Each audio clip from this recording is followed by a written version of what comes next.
श्री गणेशाय नमः। आप सभी भक्तजनों को एक दंत षष्ठी चतुर्थी की बहुत बहुत शुभकामनाएं। प्रिय श्रोताओं, आज ज्येष्ठ मास के कृष्ण पक्ष की चतुर्थी है। इस दिन भगवान श्री गणेश और चौथ माता की पूजा करके भक्तजन उपवास करते हैं और व्रत की कथा का श्रवण करते हैं। तो हम आपके लिए लेकर आए हैं एक दंत षष्ठी चतुर्थी की संपूर्ण कथाएं। इस बार ज्येष्ठ कृष्ण चतुर्थी के दिन मंगलवार पड़ने के कारण यह अंगारक चतुर्थी भी कहलाएगी। इसलिए आज के ही दिन इन कथाओं को ध्यानपूर्वक जरूर सुनिएगा। कथा से पहले हम सभी विघ्नहर्ता भगवान गणेश जी का ध्यान करते हुए संकटनाशन स्तोत्र का हिंदी अनुवाद सुने। पार्वती नंदन देव श्री गणेश जी को शीश झुकाकर प्रणाम करके अपनी आयु, कामना और अर्थ की सिद्धि के लिए उन भक्त निवास का नित्य प्रति स्मरण करें। गणेश जी के पहले 12 नामों का जो पुरुष प्रातः, मध्याह्न और सायंकाल पाठ करता है उसे किसी प्रकार के विघ्न का भय नहीं रहता। 12 नामों का स्मरण करने से सभी सिद्धियां प्राप्त होती हैं। गणेश जी का नाम पहला वक्रतुंड अर्थात टेढ़ी सूंड वाले, दूसरा एक दंत अर्थात एक दांत वाले, तीसरा कृष्ण पिंगल निलास अर्थात काली और भूरी आँखों वाले, चौथा गजब अर्थात हाथी के समान मुख वाले, पांचवा लंबोदर अर्थात बड़े पेट वाले, छठा विकट अर्थात विकराल, सातवां विघ्न राजेंद्र अर्थात विघ्नों का शासन करने वाले राजाधिराज राज, आठवां धूम्र वर्ण अर्थात धूसर वर्ण वाले, नवां भालचंद्र अर्थात जिनके ललाट पर चंद्रमा सुशोभित है, 10वां विनायक, 11वां गणपति और 12वां गजानन है। इनसे विद्याविलासी विद्या, धनाविलासी धन, पुत्रेदुषु पुत्र तथा मुमुक्षु मोक्ष गति प्राप्त कर लेता है। जो इस गणपति स्तोत्र का पाठ करता है उसे 6 मास में इच्छित फल की प्राप्ति हो जाती है और 1 वर्ष में पूर्ण सिद्धि प्राप्त हो जाती है। इसमें किसी प्रकार का कोई संदेह नहीं है। जो पुरुष इसे लिखकर 8 ब्राह्मणों को समर्पण करता है, गणेश जी की कृपा से उसे सब प्रकार की विद्या प्राप्त हो जाती है। ज्येष्ठ मास कृष्ण पक्ष षष्ठी चतुर्थी व्रत कथा। एक समय देवी पार्वती जी ने गणेश जी से पूछा, हे पुत्र, ज्येष्ठ मास की चतुर्थी का किस प्रकार पूजन करना चाहिए? इस महीने के गणेश जी का क्या नाम है? भोजन के रूप में कौन सा पदार्थ ग्रहण करना चाहिए? इसकी विधि का आप संक्षेप में वर्णन कीजिए। तब गणेश जी ने कहा, माते, ज्येष्ठ कृष्ण चतुर्थी सौभाग्य और पति प्रदायिनी है। इस दिन मूषक रथा नामक गणेश जी को भक्ति पूर्वक पूजना चाहिए। इस दिन घी निर्मित भोज्य पदार्थ अर्थात हलवा, लड्डू, पूरी आदि बनाकर गणेश जी को समर्पित करें। हे माते, द्वापर युग में राजा युधिष्ठिर ने इस प्रश्न को भगवान कृष्ण से पूछा था और उसके उत्तर में जो कुछ भी भगवान कृष्ण ने कहा था मैं उसी इतिहास का वर्णन करता हूँ। आप श्रद्धा युक्त होकर सुनिए। श्री कृष्ण जी ने कहा, हे राजा युधिष्ठिर, इस कारण दात्री चतुर्थी का जिसने व्रत किया और उसे जो फल प्राप्त हुआ, मैं उस पूर्वकालीन इतिहास का वर्णन कर रहा हूँ, उसे सुनिए। सतयुग में 100 यज्ञ करने वाले एक प्रभु नामक राजा हुए। उनके राज्य में दयादेव नामक एक ब्राह्मण रहते थे।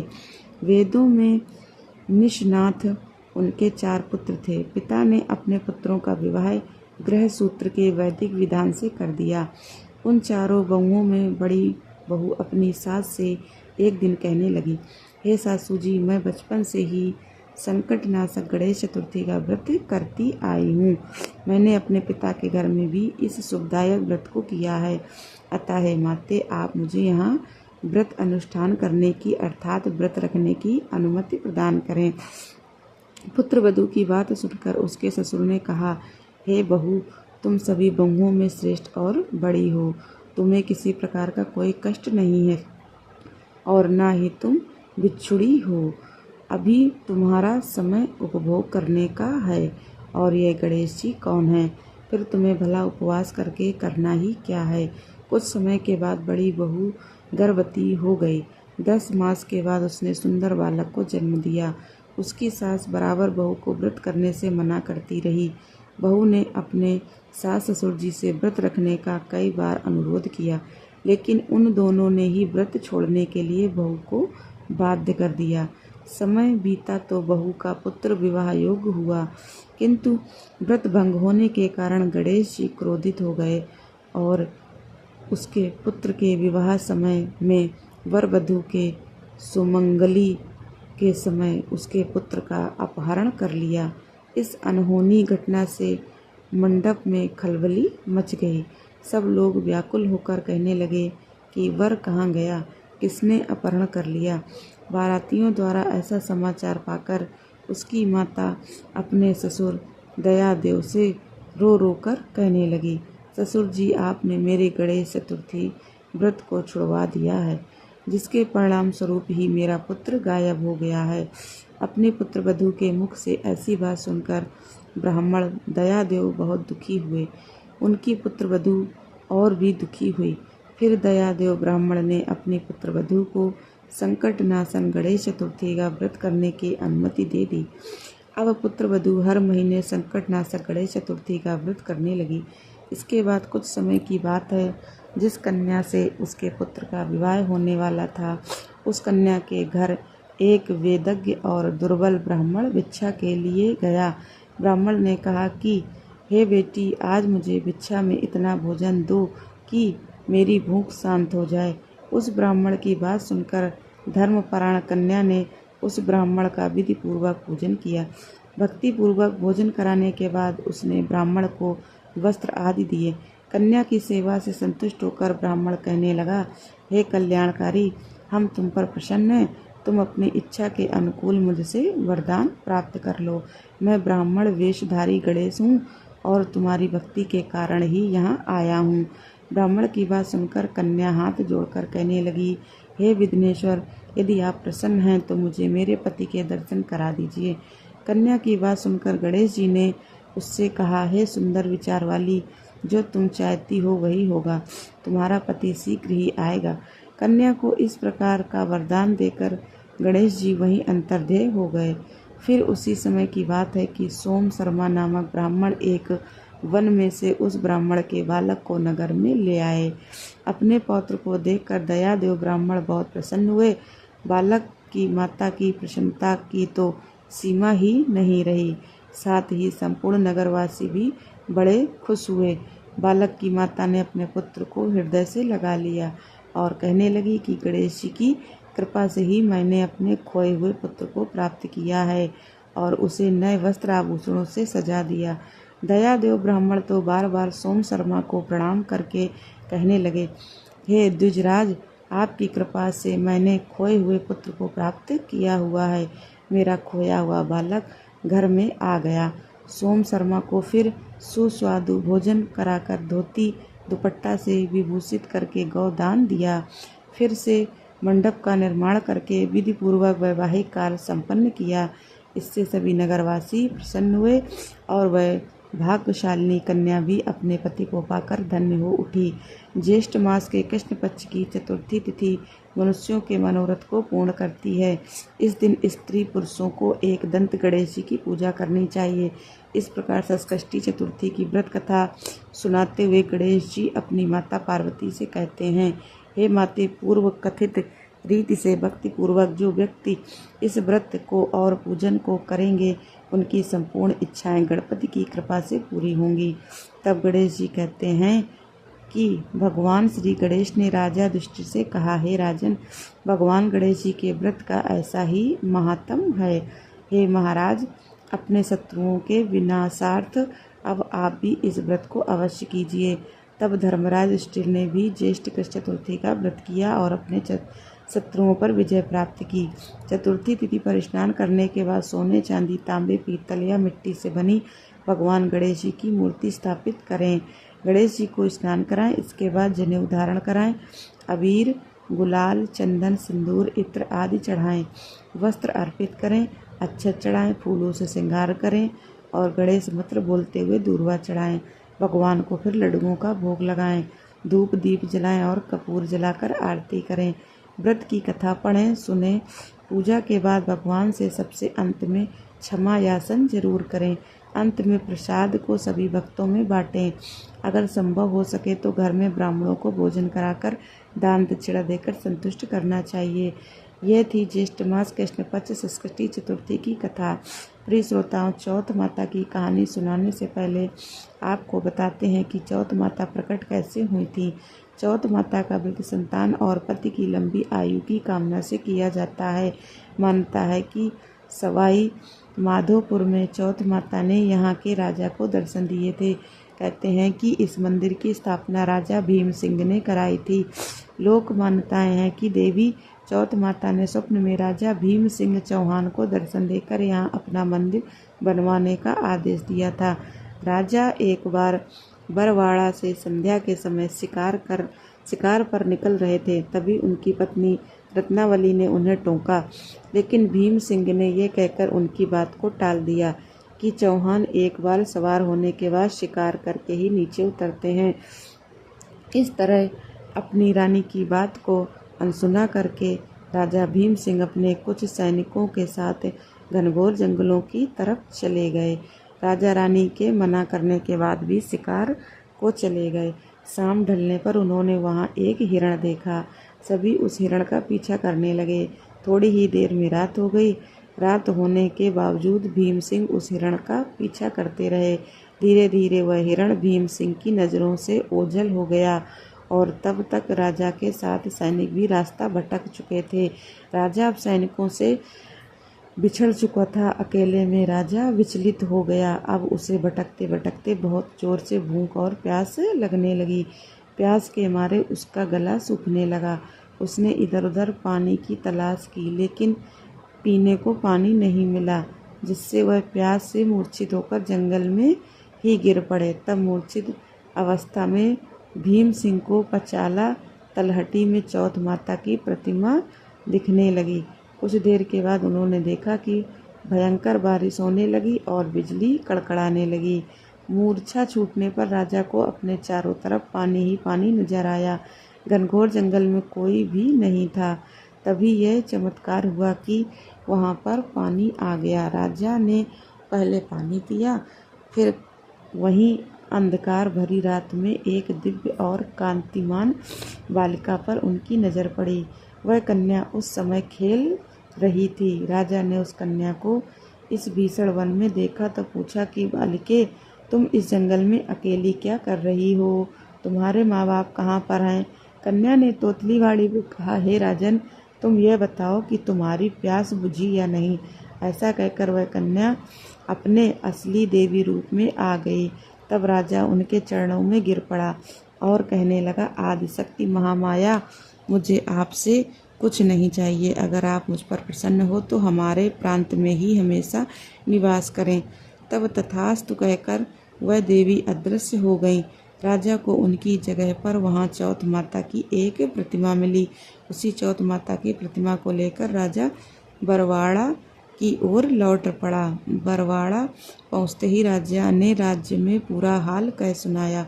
तब पुरोहितों की सलाह पर संवत 1451 में बरवाड़ा की पहाड़ की चोटी पर माघ कृष्ण चतुर्थी को विधि विधान से उस प्रतिमा को मंदिर में स्थापित कराया गया। ऐसा कहा जाता है कि तभी से आज तक इसी दिन यहाँ चौथ माता का मेला लगता है।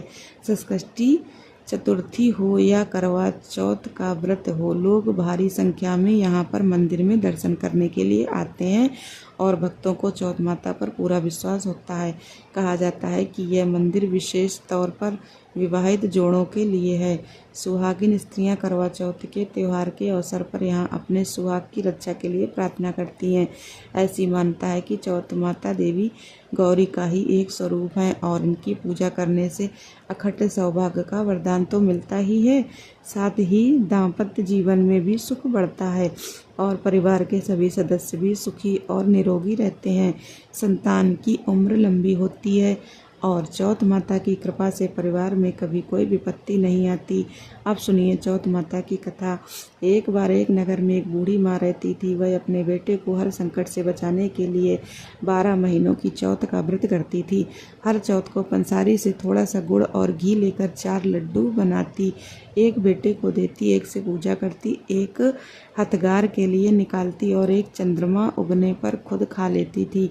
एक बार उसका बेटा ताई से मिलने गया। उस दिन चौथ माता का दिन था। ताई ने भी व्रत रखा था। उसने ताई से पूछा कि माँ तो 12 चौथ करती है। तब ताई बोली, तेरी माँ तेरी कमाई से तरमाल खाने के लिए 12 चौथ करती है। तू परदेश जाए तो वो एक भी चौथ नहीं करेगी। लड़के को लगा ताई सच कह रही है। घर आकर उसने अपनी माँ से कहा, माँ मैं परदेश जा रहा हूँ, यहाँ तो मेरी कमाई खाने पीने में ही उड़ा देती हैं। माँ ने समझाकर रोकना चाहा पर बेटा नहीं माना। माँ ने उसे साथ ले जाने के लिए चौथ माता के आँखें दिए और कहा, मुसीबत में ये आँखें तेरी सहायता करेंगी। तब वह बेटा आँखें लेकर रवाना हो गया। घूमते हुए एक दूसरे नगर में जा पहुंचा। उसने देखा एक बूढ़ी माँ रोती जा रही थी और पुआ बनाते जा रही थी। उसने कारण पूछा तो बूढ़ी माँ ने कहा, बेटा इस नगर की पहाड़ी पर एक दैत्य रहता है। पहले वह नगर में आकर कई लोगों को खाने के लिए मार देता था। अब राजा हर घर में एक आदमी उस दैत्य के पास भेजता है और आज मेरे बेटे की बारी है, इसलिए रो रही हूँ और उसी के लिए पुए भी बना रही हूँ। तब लड़का बोला, तू पुए मुझे खिला दे, तेरे बेटे की जगह मैं चला जाता हूँ। तब बूढ़ी माँ ने खीर पुए उसे खिला दिए।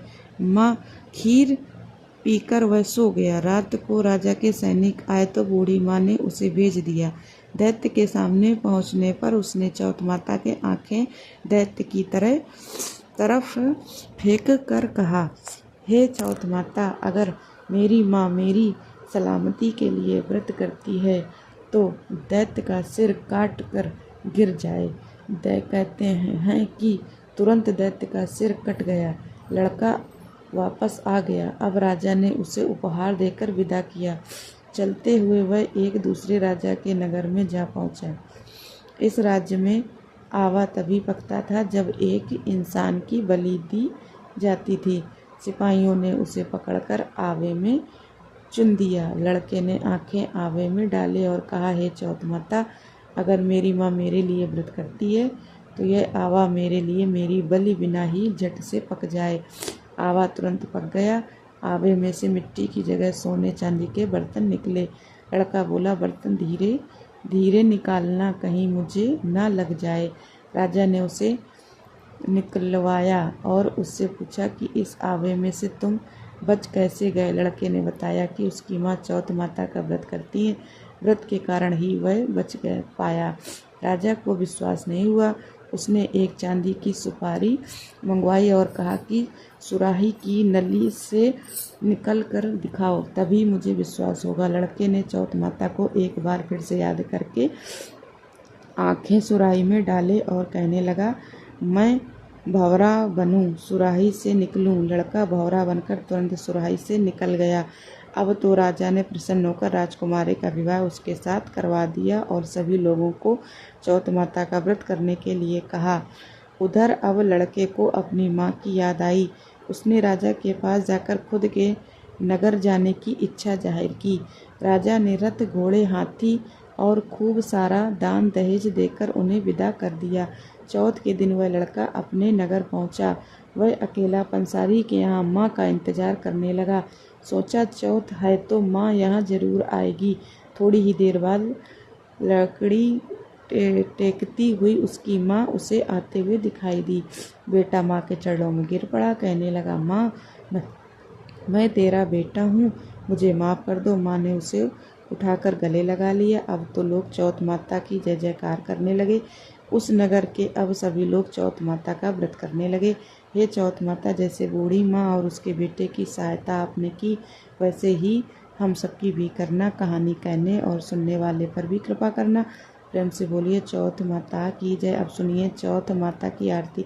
ओम जय श्री चौथ मैया बोलो जय श्री चौथ मैया। सच्चे मन से सुमिरे, सच्चे मन से सुमिरे, सब दुख दूर भया। ओम जय श्री चौथ मैया। ऊंचे पर्वत मंदिर शोभा अति भारी, मैया शोभा अति भारी। देखत रूप मनोहर, देखत रूप मनोहर, असुरन भयकारी। ओम जय श्री चौथ मैया। महासिंगार सुहावन, ऊपर छत्र फिरें मैया ऊपर छत्र फिरें। सिंह की सवारी सोहे, सिंह की सवारी सोहे, कर में खड़क धरे। ओम जय श्री चौथ मैया। बाजत नौबत द्वारे, अरु मृदंग डमरू मैया अरु मृदंग डमरू। 64 जोगनी नाचत, 64 जोगनी नाचत, नृत्य करत भैरू। ओम जय श्री चौथ मैया। बड़े बड़े बल बलशाली, तेरा ध्यान धरे मैया तेरा ध्यान धरे। ऋषि मुनि नर देवा, ऋषि मुनि नर देवा, चरणों में आन पड़े। ओम जय श्री चौथ मैया। माता चौथ मैया की आरती जो कोई सुहावन गावे मैया जो कोई सुहागन गावे। बढ़त सुहाग की लाली, बढ़त सुहाग की लाली, सुख संपत्ति पावे। ओम जय श्री चौथ मैया। ओम जय श्री चौथ मैया। ओम जय श्री चौथ मैया। बोलो जय श्री चौथ मैया की जय। सच्चे मन से सुमिरै, सच्चे मन से सुमिरै, सब दुख दूर भया। ओम जय चौथ मैया। श्री जय चौथ मैया। बोलो चौथ मैया की जय। गणेश भगवान की जय। दोस्तों वीडियो को लाइक और चैनल को सब्सक्राइब अवश्य करिएगा। धन्यवाद दोस्तों।